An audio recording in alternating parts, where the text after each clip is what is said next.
actually ask if you retrieve a service, you can ask for certain types of services by giving them filter strings.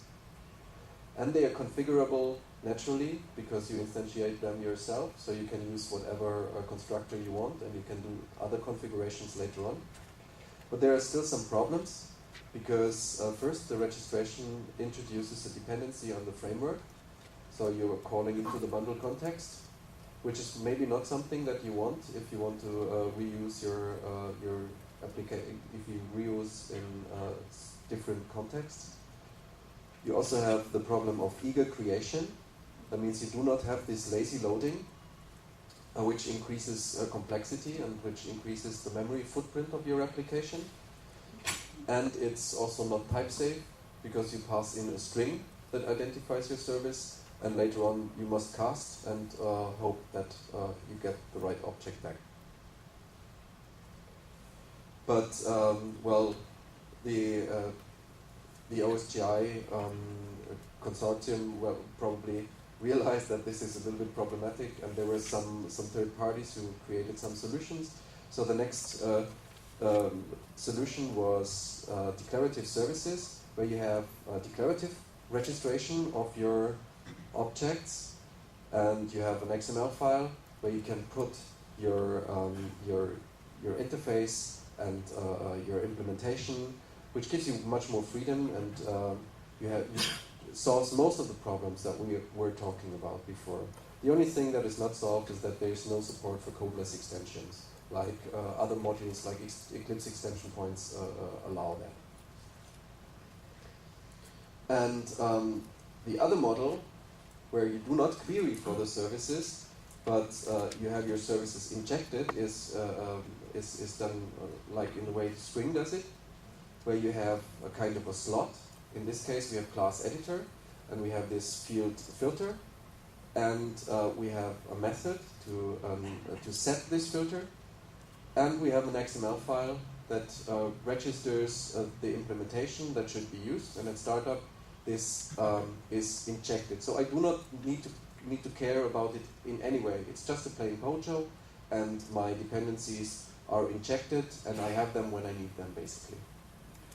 So this is the other model, and this is very widely used on the server side. And it's a very good example to come back to the initial statement that which pattern you use may very well be dependent on the context, because there may be other priorities in the desktop area, and Yarda is going to talk a little bit about this.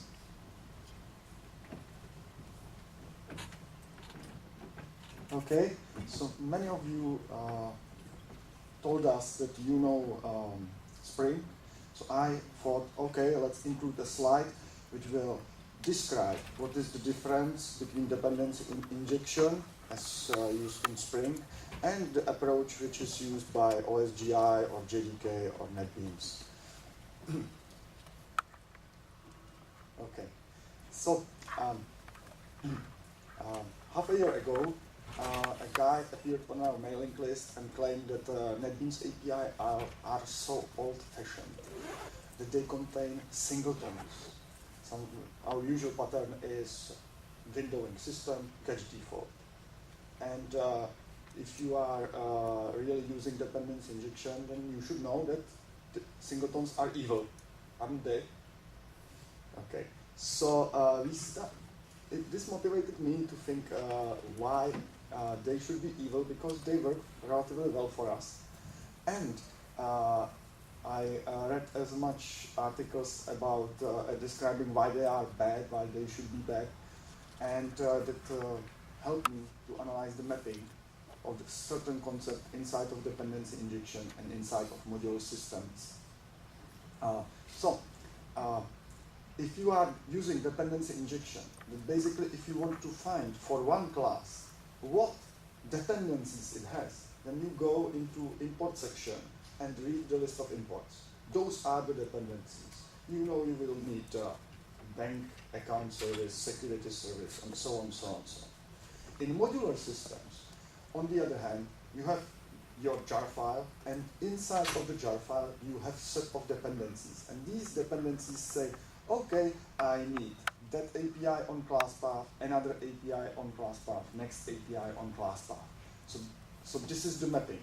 In modular systems like OSGi or NetBeans, you are providing dependencies for the whole jar file, for the whole application. This has certain drawback because basically such kind of dependency and also such kind of injection or component lookup, component injection, can only work on the application level. You can, at the end there can be only one screen, and if there is one screen, you can have singleton that represents the screen. With dependency injection, it's more flexible. You can have application context, but as well you can have request context and session context, and this is not really doable with the singleton approach. So basically I think that singletons are not that bad. For application context, they can be used, and you can use them in server side as well. The only problems that you need to solve are two things. The singletons need to be inherently ready for use. The most horrible anti-pattern is that before you start to use a singleton, you need to call some initialization code. So someone somewhere needs to initialize them, like set properties for access to database, set credentials, set URL, and at the end someone can call database, give me singleton. So this is horrible anti-pattern. This cannot work really well. As soon as someone calls database get default, it should get a working configured database back. And the other thing is these singletons need to be injectable. You should be able to insert into the singleton some different implementation, and that's useful for testing as well as providing some better and configured instance that works better. So for example, in case of Windows system in NetBeans, if you just call Windows system get default, you will get a horrible, ugly implementation that shows components in a JFrame, which nobody wants to use. But it's relatively, it's the inherently initialized singleton. It works. It's just ugly. So when you are running inside of NetBeans IDE or NetBeans Platform, we inject in much better implementation, which does all the fancy stuff with drag and drop of components and so on and so on.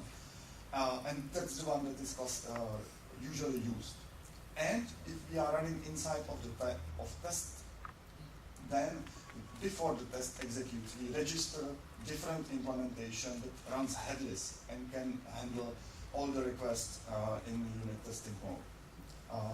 And this is done with lookup or service loader, and basically it saves concept of singletons and makes them usable and brings them into modern development style. Okay, next topic that I like to talk about is performance. And one observation here is that modular applications are very large, and they can consist of many independent pieces. And maybe that's not true on server side that well, but definitely on a client, you need to start your application without executing all the code the application has. So the worst thing that you can do is to allow on start, call each of the jar files their own initialization method. In OSGi, it's called those jar files implement bundle context, and the bundle context has start method. So if you call start method on 1,000 of jar files, then the startup time cannot be good at all. And what's really dangerous is that you are calling foreign code. This is code written by third parties. And well, if you want, you can concentrate and optimize the infrastructure and make it really, really good. But you cannot optimize 1,000 of modules, especially unknown modules. So calling foreign code in modular systems is dangerous. It's better to avoid it. And for that, you should use declarative registrations. And declarative registrations mean usually some kind of XML that is provided and can be interpreted quickly. And not only interpreted, it can be cached. And so the subsequent subsequent interpretations don't need to read the whole XML and can be even faster and even faster.